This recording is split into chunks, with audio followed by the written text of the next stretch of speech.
उत्तर प्रदेश की, जहां लोकसभा चुनाव के बाद एक और सियासी पिच तैयार हो रही है, क्योंकि सूबे में अब पूरा फोकस 10 सीटों पर होने वाले उपचुनाव पर है, जिसमें सीएम योगी और अखिलेश एक बार फिर आमने सामने होंगे।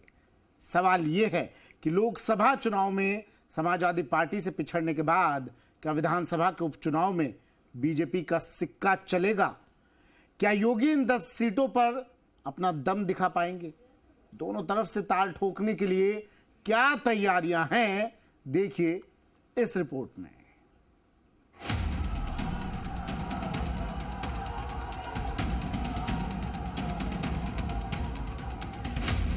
लोकसभा चुनाव के दौरान यूपी में खराब प्रदर्शन से बीजेपी का मोरल डाउन हुआ, तो समाजवादी पार्टी के मुखिया अखिलेश यादव का कॉन्फिडेंस हाई है। मगर अब यूपी में अगले राउंड की तैयारी है, क्योंकि सूबे में 10 विधानसभा सीटों पर उपचुनाव होना है। अखिलेश अपनी रणनीति में जुटे हैं, तो बीजेपी अपनी खोई सियासी जमीन वापस पाने की कोशिश में जुटी है, ताकि 37-33 से पिछड़ने के बाद अब इन 10 सीटों पर अपना दम दिखा सके। सबसे पहले जान लीजिए कि यूपी में किन 10 सीटों पर उपचुनाव है।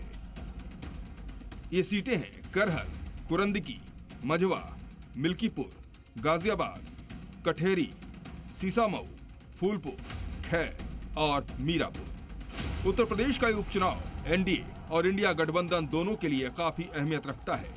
एक तरफ अखिलेश यादव लोकसभा चुनाव में जीत का मोमेंट बरकरार रखना चाहते हैं, इसके लिए वो फिर से पीडीए हिट फॉर्मूले की राह पर हैं।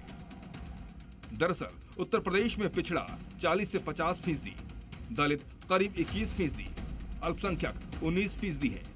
सूबे में इसी समीकरण के बूते अखिलेश की पार्टी यूपी चुनाव का अगला राउंड भी जीतने की उम्मीद में है। लोकसभा चुनाव में भले ही बीजेपी चूक गई, लेकिन 10 सीटों पर होने वाले उपचुनाव में अखिलेश को मात देने के लिए कमर कस चुकी है। योगी सरकार का पूरा ध्यान जनहित की योजनाओं पर है। अब तक योगी के कई निर्देश आ चुके हैं, कई की तैयारी है। इसके तहत उत्तर प्रदेश में मल्टीटास्किंग स्टाफ की भर्ती होगी। प्रदेश में हवलदार पद पर भर्ती प्रक्रिया, सीजीएल के लिए 24 जुलाई से आवेदन, एमटीएस के लिए 31 जुलाई से आवेदन, 42,000 होमगार्ड की भर्ती का ऐलान, अयोध्या में विस्थापित दुकानदारों को मुआवजा, नई दुकानों की कीमत में 30% तक छूट, 20 सालों तक दुकानों पर ब्याज से राहत। ऐसे कई जनहित से जुड़े मुद्दों पर योगी लगातार आगे बढ़ रहे हैं। चूंकि 2027 में उत्तर प्रदेश में विधानसभा चुनाव होने हैं, ऐसे में ये उपचुनाव सेमीफाइनल के तौर पर देखा जा सकता है, जिसमें जीत दर्ज कर बीजेपी एक बार फिर फाइनल में अपनी जगह पक्की करना चाहेगी। तो पीडीए का नारा और इसके साथ जातिगत समीकरण को साध कर उपचुनाव को जीतने का पूरा प्लान बना है। भारतीय जनता पार्टी भी दावा कर रही है कि इस चुनाव को हम पूरी तरह से जीतेंगे, तो समाजवादी पार्टी भी कहती नजर आ रही है कि चुनाव हमारे ही हक में होने वाला है। कैमरामैन गिरीश के साथ नीतीश कुमार पांडे, जी मीडिया, लखनऊ। यूपी उपचुनाव में किस पार्टी का दम दिखेगा, इस पर दोनों पार्टी के नेताओं के अपने अपने दावे हैं। सुनिए।